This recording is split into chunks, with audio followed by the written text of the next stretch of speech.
Welcome to this week's presentation, which, as I've indicated a few days ago, will be about my trip to Albania and to Kosova.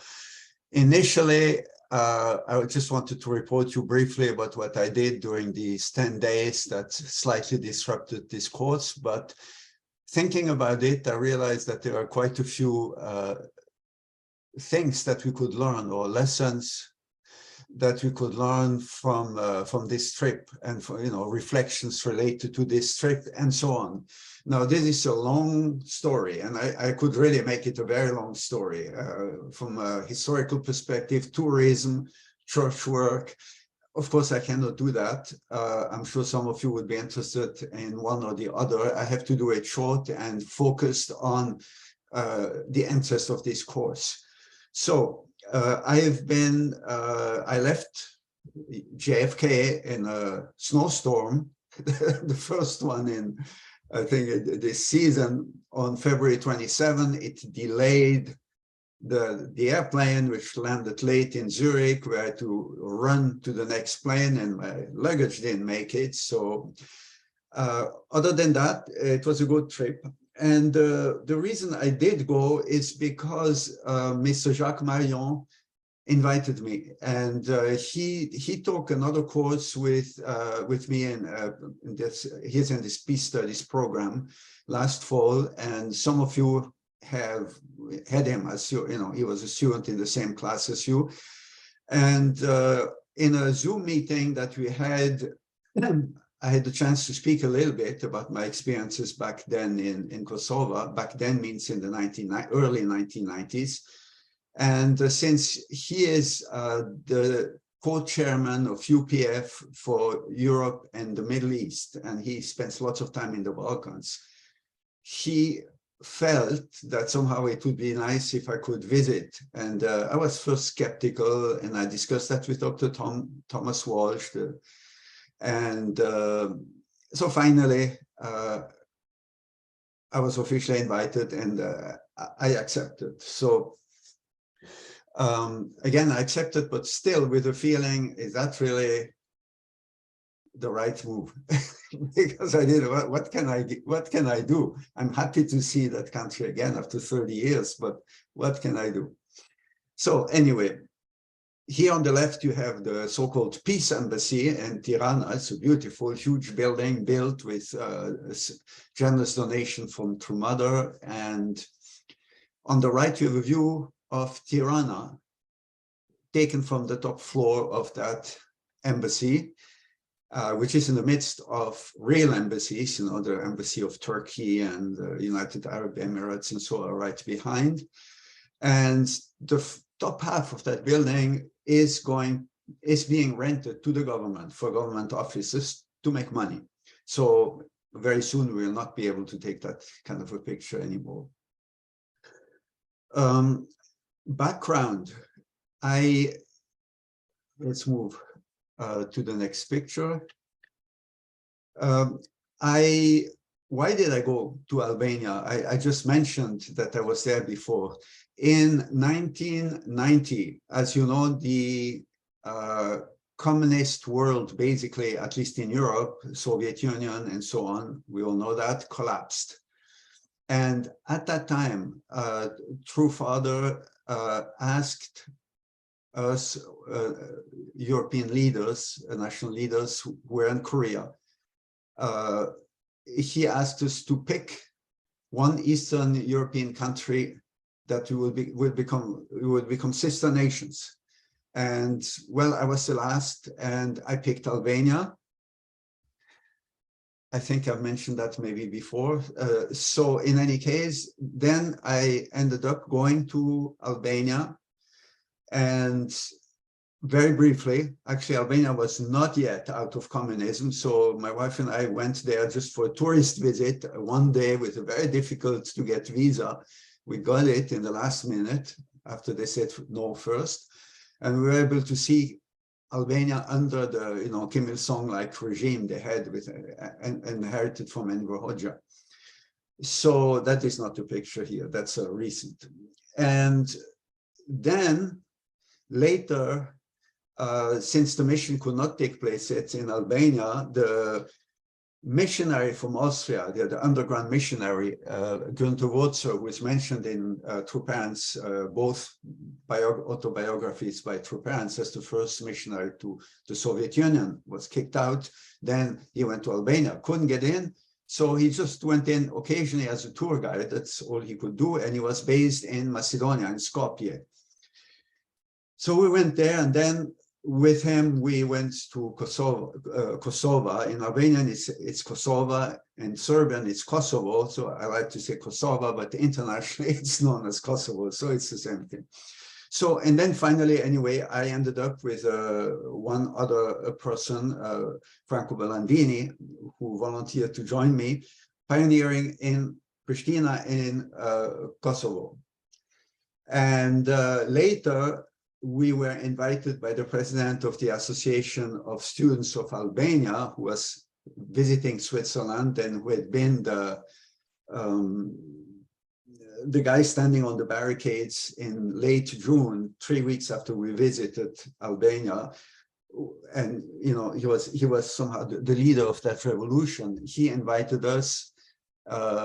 He invited me to speak in the place where the dictator had spoken. So all this was wonderful.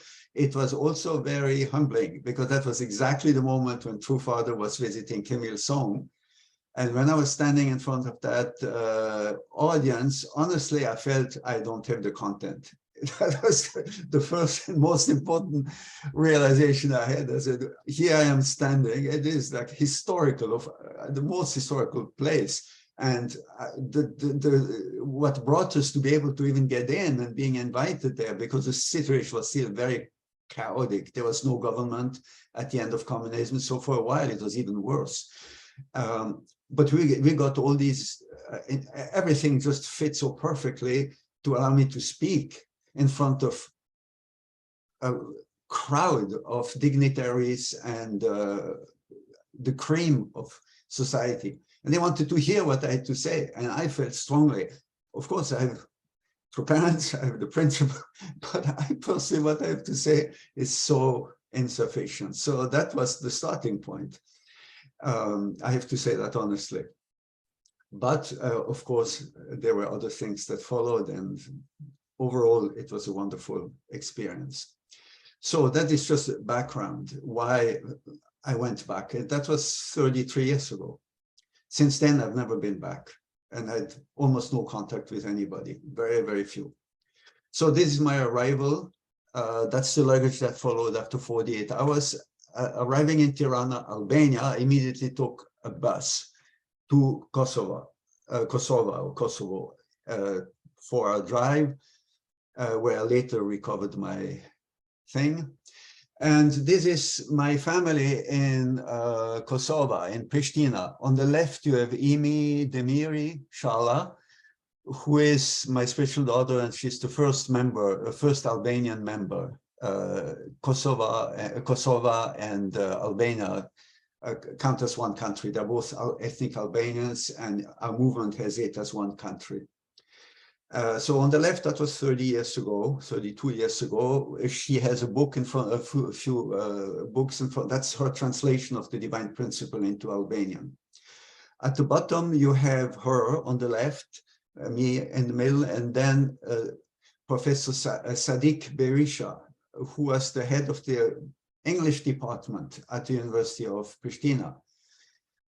As you can see, he is kneeling in front of Trupan's picture. He would come for 5 o'clock pledge. He had a heart problem. He actually passed away later from that. Sweating after I had left to do a pledge service together with my spiritual daughter at 5 a.m. And it's uphill. So a long walk uphill. This man was in poor health. So this is incredible. Absolutely incredible. I didn't find him. He was a contact of from before. On the right, you have my spiritual daughter with her grandchildren today, and underneath her family, the daughter is in between. So they're a blessed couple. He is American, and blessed children.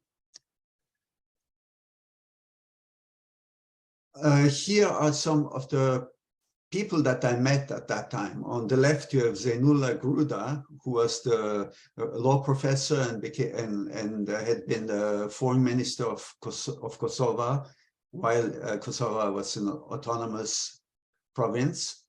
In the middle, Shemsi Krasniqi, who is today a professor of sociology at the University of Pristina. On the right, Isa Elezai. They were both assistants at that time. Now they are professors. And at the bottom, you have Gazmen Pula, who was working for human rights in Kosovo, and today is ambassador of Kosovo in Albania. So you can see these people, one of them was already a professor, and now he is some kind of an elder statesman. They are very old. The others were assistants, and now they are in good positions. Again, for 30 years, I haven't met him. This is the main reason why I went, getting closer to the real topic. This is, in the middle is the president, the one who has no tie, in a beige sweater, is the president of the University of Business and Technology of Kosova. And it's a large university, and he is interested in working with us on a peace studies program. And he wanted to invite me, he still wants to invite me to make a series of speeches or some kind of an intensive in the summer. We don't know if it will actually happen. And so anyway, the point of my visit was this discussion. And on my left, you see Jacques Marion, some of you know him. Further on the left is Iona Ika. She is the UPF representative in Albania. On the far right is Gani Roshi, who is the former national leader of Albania and now the US representative for the region. And on his left, the man with the fuzzy hair is Professor Apostoli, who is somehow the first member, professor, member of UPF and Professors World Peace Academy in Albania, the one who brought everybody else. So we owe him a lot. So this was a very good meeting. And what I could realize is that, especially in the Balkans, having known these people, the people that I showed you before, and many others, the first president of Kosovo and the first president of Albania, they were not friends, but I met them, and many, many others. When I talk to people that I met this time, whenever just they hear the people I knew, they know, oh, he was my professor, oh, he was, and it has an incredible impact. So the personal relationship is very important. That's something that, I should have known, but I didn't really understand how much it was useful. This is a step back in history. Before even that happened, before we had meetings like that, we did something in Switzerland. At the same time as I went to Albania for the first time and to Kosovo, it was a PWPA, Professors World Peace Academy Forum on Federalism in Europe, the case of Yugoslavia. So that is a meeting that we had on the topic of, basically, Yugoslavia is collapsing. Can we avoid that? No, we couldn't. The timing was off. But these people came together, and in a way that foreshadows what is happening today. I'll show you the next picture that speaks about providential timing or lack of providential timing. Again, at that time, it was too late for Yugoslavia. We compared Yugoslavia and Switzerland. Both countries had many differences internally, but Switzerland worked very well. Yugoslavia worked for a while they had a dictator, but after that, it fell apart. At that time, it was just starting to fall apart. We received help from the movement in Serbia, where the missionary had a good relationship with a gentleman. I don't know if you can see my cursor on the right with a beige suit, the third from the right or the fourth from the right, Dr. Rakic, Professor Rakic, who was a member of the Academy of Sciences there and very influential. So he brought people from all the different parts of former, soon to be former Yugoslavia. So you had the president of the Supreme Court of Serbia, the Croatian and Slovenian members of the Supreme Court of Yugoslavia, the vice prime minister, the current then vice prime minister of Serbia, the representative of the Helsinki Committee for Human Rights in Kosova, our brother on the second from the right, who now is a member of parliament and a lawyer, and so on. Some American professors, Swiss professors. So an incredible coming together of people with, but again, it was to no avail. Each one made a speech, but that was it. A few months later, there was no more Yugoslavia. Interestingly, I want to get your attention to two gentlemen. In the middle, you have one with a red tie and then one with a red sweater under his jacket. Immediately to the right, you have a tall gentleman with a dark blue suit, and to his right, another gentleman with a striped tie.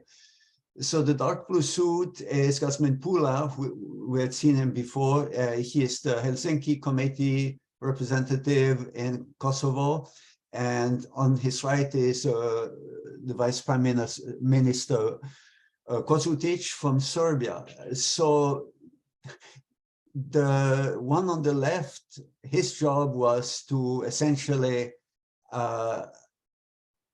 expose the human rights violations perpetrated by the one on the right. So they were not exactly friends. And during the meetings, they were screaming at each other. But after that, as you can see, they chose to be next to each other. And I saw them walking hand in hand, hand on shoulder, shoulder on shoulder, all the time, like two brothers. And then finally, they came to my home for dinner. So that showed again the power of contact. Now, that doesn't mean they became close friends for the rest of their lives, but these things work very well. They can work very well when you have the right atmosphere. So that's part of, peace. Negotiation, actually, you can see the negotiation didn't lead anywhere. They made speeches that were just, at 180 degrees. But on a personal level, something developed. Now, when I first went to Albania itself, this is what it looked on the right. These are unfortunately new pictures I found on the web because I lost the one I had. But this church in Elbasan had the red star that they took down. Here, it was on top of the church. And then there are about 700,000 of these bunkers all over Albania. Now most of them are gone. So that was, that was the country under communism. On the left, you have in front, the Hotel Tirana, which was already there when I went. That was the hotel. And behind, you cannot see, it's written Intercontinental Hotel that's being built. So that's modern Tirana.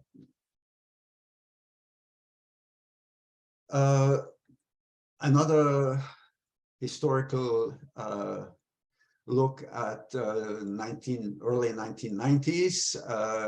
Top left, Aurel Tasari, a famous professor, writer, was the director of the National Library. And the other three are very interesting.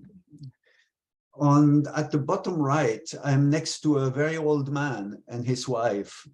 He was, we called him Il Nonno, because he was the grandfather, and talking in Italian, like most people, they could speak Italian. And I was guest in their home. I stayed there quite a while. And he had been a student at the American University before the war. And because of that, when communism took over, he was sent to a gulag, to a concentration camp, stayed there many years. And because of that, his son could not go to school. So you see, he was highly educated, speaking various languages. His son it's amazing how much education can make a difference. His son was a totally illiterate man, and you could see it. A very good-hearted person, but between the father and the son, it's like they were not from the same background at all, because he was denied even the most basic education. And his son, in turn, was again an educated young man. The elderly lady, top right, is the grandmother of a young lady whose mother I got to know, learned the principle, and then the daughter went to the Mr. and Miss University contest in Moscow that we organized. I mean, not me, but that our movement organized. And they are Muslim, like 70% in Albania and 95% in Kosova. Muslim, but the mother, the daughter of this grandmother, one day saw Jesus in the sky and converted to Christianity under the communist regime, where there was death penalty for proselytizing. On the left, you have Gazmen Leka, who's a famous painter, still there, and heard all the principle. And from what I hear from the unification movement in Albania today, when he speaks on the radio, on TV, he presents the principle. In the middle, his wife. I don't know what the other person is. His wife also, no, not his wife, the wife of another one who is now in the United States, Ilya Poyani, both painters. She is a Muslim. Again, she was a Muslim, converted to Christianity through some spiritual experience she had with Jesus. So you have two cases, quite amazing, showing how much, even in places where you don't expect, the spiritual world can work. That's just to give you a little bit of a background of what I discovered when I was there 33 years ago. Life was very difficult. There was no, the Albanians say, ska drit, ska buk, ska vajguri, ska lek, no electricity, no light, no water, no gas, no bread, long lines to buy, you know, if you wanted to buy something, you had to wait in long lines. And if you had to leave, you left a little stone where you, and then the people behind you would push that stone as they moved up the line. And when you were finished with your business, you would come back and take your place there. People helped each other like that. In our home, when somebody gave us meat, you would hang it on the wall. It was wintertime because it was cold enough. We didn't need a fridge, which is good because we didn't have a fridge. And anyway, there was no electricity. So it was a very hard life, but it was incredibly rich experience. This is the second meeting I had in Albania. Again, I moved from Kosova to Albania at the European University of Tirana. And on the right is the president. The lady is one of our key members of UPF. We again had you know, a discussion on the possibilities to work together for peace studies. So peace studies in the Balkans in general, I must say, and particularly in Albania and Kosovo. And here, by the way, is the peace embassy, a better picture. These peace studies are really crucial. They're crucial everywhere, but in the Balkans, they are particularly crucial. There is no hot war now, but there have been two hot wars in the last decades. In Kosovo, Serbia invaded, and then the US finally bombed Serbia and pushed them out. Now there's the UN to keep peace between the two communities, but they ignore each other. The Serbs are just 10%, but they live in their self-imposed ghetto or in their areas, and there's no communication between the two. And if the UN left, I don't know what would happen. Then there was Bosnia, also in the Balkans. There was a hot war too. And even in Albania, there was a civil war after the end of, a few years after the end of communism. So it's a place with lots of historical conflict, and it's in the air, you can feel it. So again, why is there much interest in peace studies in Kosovo, and why do we think that they need it? Because of the historically unstable situation in the Balkans. It goes back to the fact that the Balkans were taken over, so to speak, conquered by the Ottoman Turks were Muslim. They made it all the way to the walls of Vienna and failed to take the city, and then they were pushed back gradually. So many of the population is mostly Muslim, but they are actually Christians whose ancestors converted to Islam, mostly under economic pressure, especially towards the end. 1912 is a key year, just before World War I, where the Ottoman Empire would collapse. They had big money problems, so they increased the taxes very much. And so Christians were free to practice their faith. There was, that's Islam has that. They never did what the Christians did. But you had to pay taxes, and many very poor farmers, they couldn't afford, so many converted to Islam. So you have a largely, essentially Islamic population, but you don't feel that you're in an Islamic environment. And that certainly has to do with, what I would, spirit world. In any case, so this unstable situation created by the coming together on very unfriendly terms of the Islamic Ottoman Turks and, of course, the Christians, and even within Christianity, the Serbs that were Orthodox, the Croats who are Roman Catholic.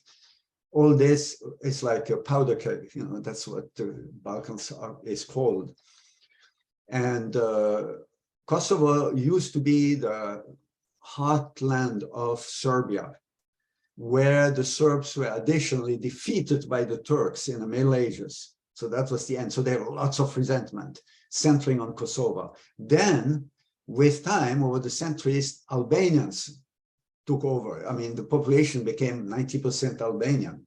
So today, they are basically independent as an Albanian country, but the Serbs don't like to let them go. And so it's still, recently, in the last few days, there have been further negotiations. And I think just because both want to become members of the European Union, so somehow they are reluctantly and with very much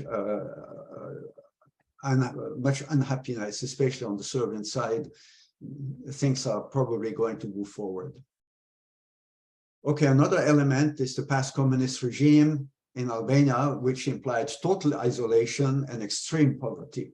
Total isolation because they cut from the Soviet Union under Khrushchev, that's a while ago, long before Gorbachev, because Khrushchev loosened things up a little bit. So they said they are not pure enough, so they cut. Then under Deng Xiaoping, they cut with China too. They never completely cut. So they finally stayed completely alone, the only pure communist nation. Don't know what their relationship was to North Korea. So anyway, Albania is coming out of that. So that is also, there's a lot of, positive peace elements that are needed in Albania to make that the country that can look forward to a really prosperous and peaceful future. Even though I must say I was incredibly impressed by Albania after 30 years. What they did in 30 years is just unbelievable. Same with Kosovo. Okay, then there's a conflict with Serbia and Kosovo. I mentioned it. The presence of the UN there, and the US helped Serbia push back Serbia's aggression. So all these things are elements of conflict or results or leftovers of conflict. And then all of them want to move to the European Union. So everybody is thinking in terms of peace studies, especially, of course, universities. Here's something about the current situation. I showed you many of these old famous people. At the time when I first went to Albania, it was so easy. With my friend, I went to the Ministry of Education without an appointment. And within 15 minutes, we were sitting talking to the Minister of Education. I met the president, the first democratically elected president of Kosova, just before he was elected. And then after that, a friend gave me his private phone number. I called him, and he wasn't there yet to congratulate him. He wasn't there yet. His wife told me in Russian, and then in translation, that I should call later after 10 p.m. So I called around 11 p.m. and I could talk to him. So it was like that. You could reach people immediately because the country was just getting out of total misery. But these things have, of course, completely changed now, completely.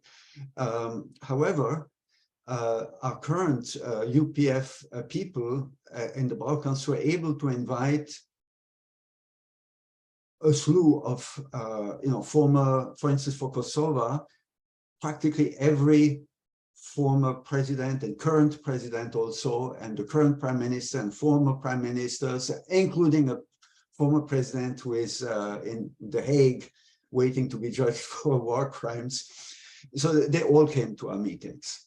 But then also the president, or former president at that time, of Montenegro and Serbia and Bosnia and Macedonia, they met in Korea.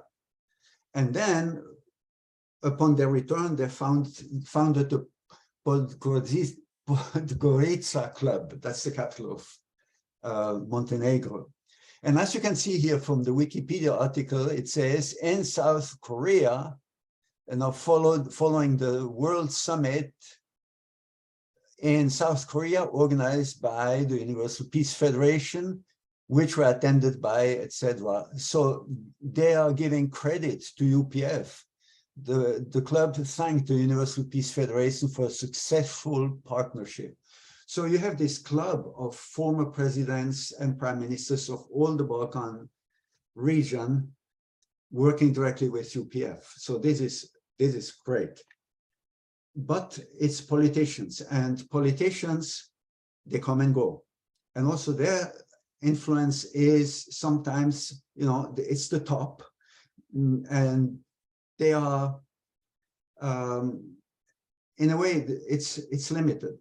The feeling was that now in the Balkans, and specifically in Kosovo and in Albania, we need to reach out more to academics, among many others, of course, also to academics, because they stay longer, they have a clear influence on their students, they are needed. So that is, again, one reason why I went there. Now, next point, the risk of one-sidedness. I told you about all these political leaders from the different parts of the Balkans. And again, all this is not me, that's people who came after me. So that is true. However, if we think of the everyday contacts with VIPs and our level of engagement, especially in Kosovo, which is, between Serbia and Albania, our contact is overwhelmingly with the Albanians. When I went there, and these are two pictures of my spiritual family, I'm family with them, When I went there, the months that I spent there, I didn't meet a single person from Serbia, even though they are Serbian Kosovars, they live in Kosovo, and it's their country too, they're Serbs. I didn't meet a single one, because everybody I knew was Albanian, and you couldn't be on both sides. There was just no way to even get to a place where there were Serbs. That reminds me of the Middle East, and this is a quote from Father's speech, from Father's autobiography. In the interest of seeking peace in the Middle East, I communicated with Chairman Arafat on 12 separate occasions, Father speaking. And then these sorts of relationships cannot be built in a day or two. They come from the years when we poured out our sincerity and devotion for the sake of Middle East peace. And he says how much our brothers and sisters there were welcomed by Arafat, and so. The same did not happen on the Israeli side. And one of my contacts from UPF said, no, basically we lost to the Israelis. So we didn't certainly lose all Israelis. Of course, we still have contacts and participants to our conferences, but overwhelmingly we were perceived to be empathizing with and sympathizing with the Palestinians.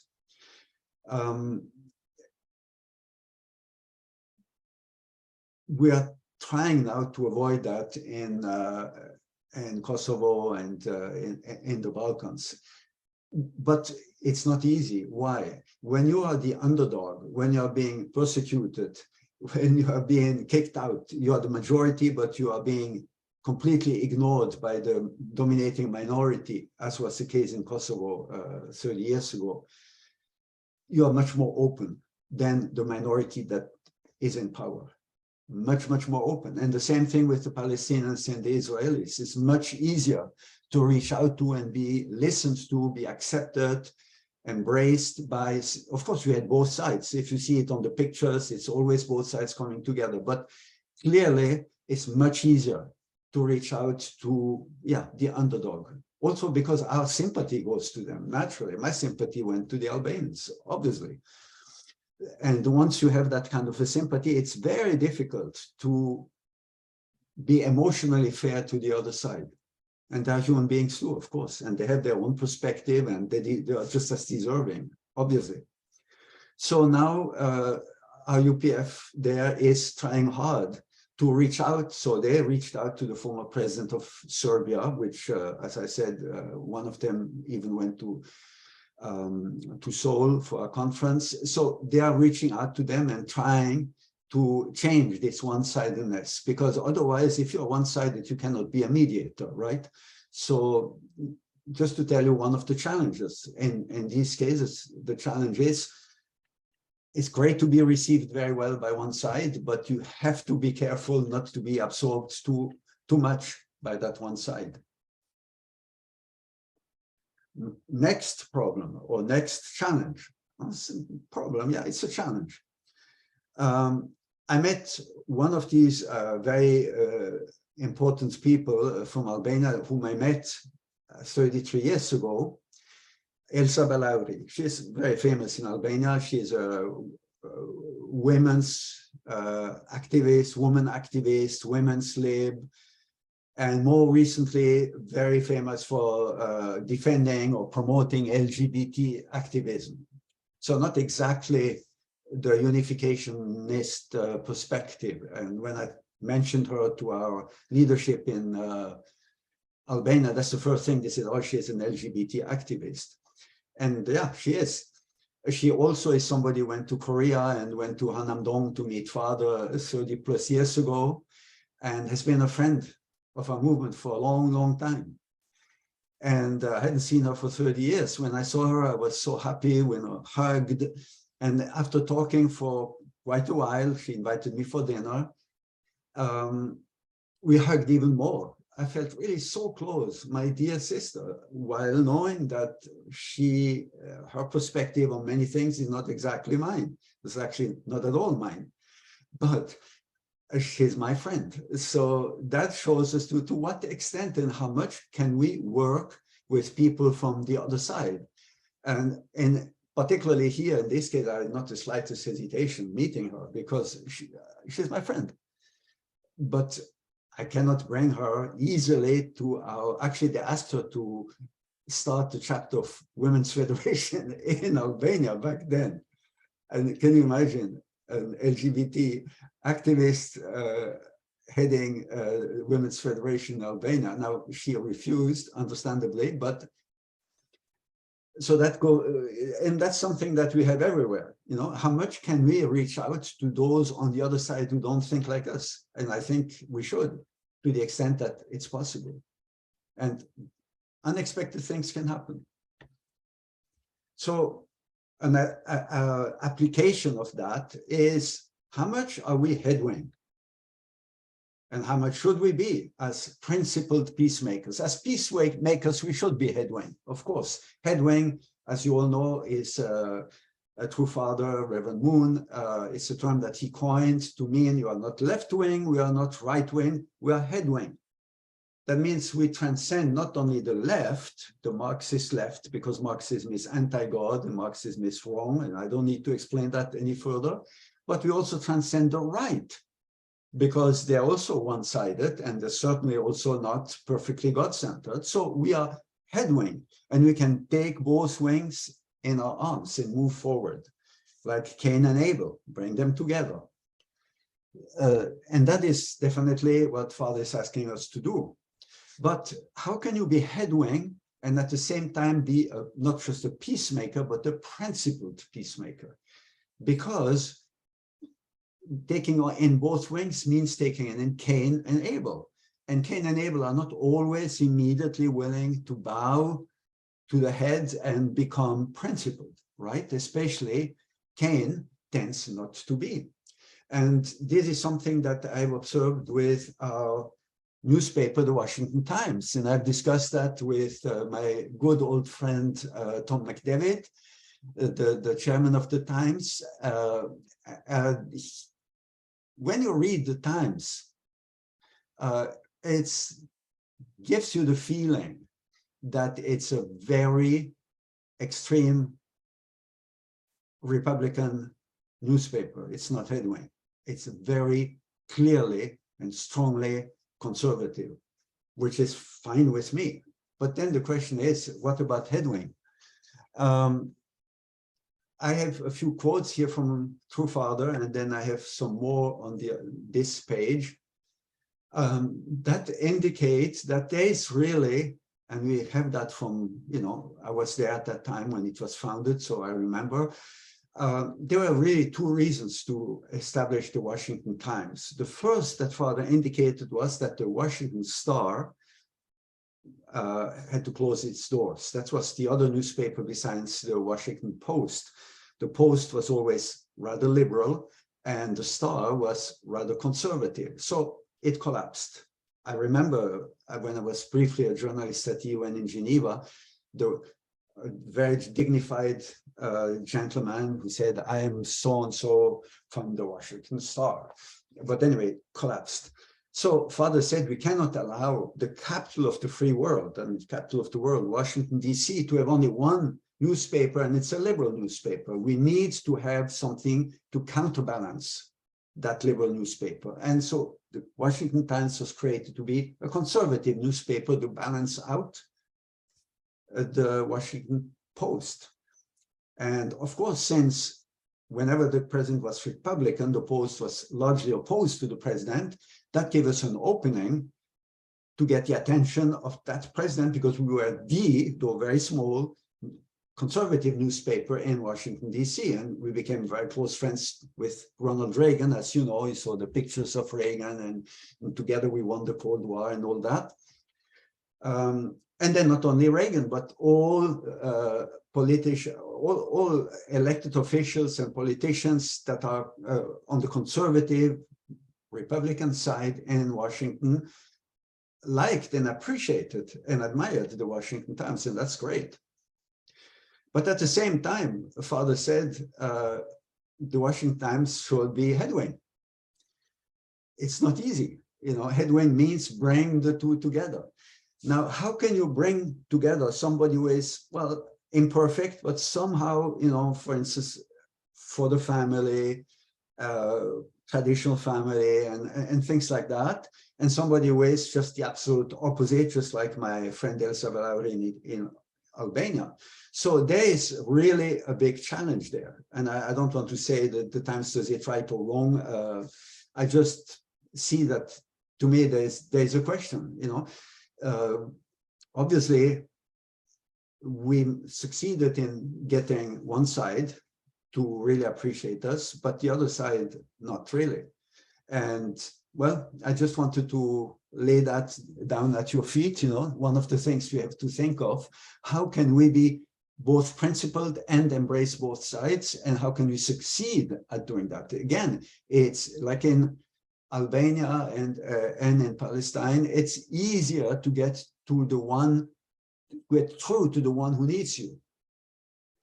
And then it's easy to ignore the other one because, well, it's more difficult. And also, once you are with the one who needs you and you have good connection with that person, then you kind of drift further and further away from the other one, from the other side. So how to accomplish that? Open question for me. This is the next step. I attended the meeting of the board of directors of UPF Albania. So each one of these people here represents one of the chapters. That means UPF in one of the cities of Albania, the main cities of Albania. And I introduced them to peace studies, as we do, like this course, for instance, peace studies at UTS, and from the perspective of UPF, how it works together. And as you can see, I was received very well.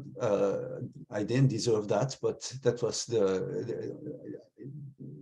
yeah, that was the reality. Now, some of these people are great people, I mean, big shots. So, you know, former Minister of Health and people like that. At the same time, full blessed couples.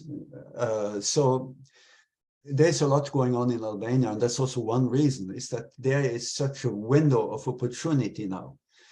But we are not the only ones. We are not the only ones. There's a lot of desire by the European Union to get involved in Albania, and by Albania to have the European Union get involved because they need it. So we are just one of the players. So our strength is that we have so many good connections. For instance, Alfred Moisiu, the former president of Albania, whom you have seen with Trupans many times, I'm sure, he has an office in our peace embassy. He's over 90 years old, but he's still there and he's still active. So they were these people here were very interested in hearing, and I know that also from Jacques Marion, a more sophisticated approach than what they get usually from our church side, so to speak. You know, in Albania, the church is also very young, and Jacques Marion felt it would be good to expose them to, you know, peace studies and other things like that. And that was another reason why I went there. And I can feel there was a lot of hunger for presentations that reached into, you know, practical applications of the principle. Yeah. And this was the finale, so to speak. That was Sunday service. I gave a sermon on unification thought, because the day before they asked me, and I wanted to speak on unification thought, but finally I spoke about my experiences in Albania. And so I switched, and at the end we had this picture taken together. So you can see not many people, but very young. Most of them are not second gen.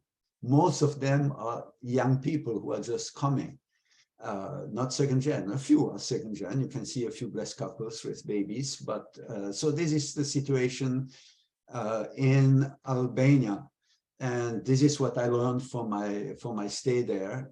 I have a strong desire to go back, and we'll see what happens. Thank you for listening, and I hope you could learn also something.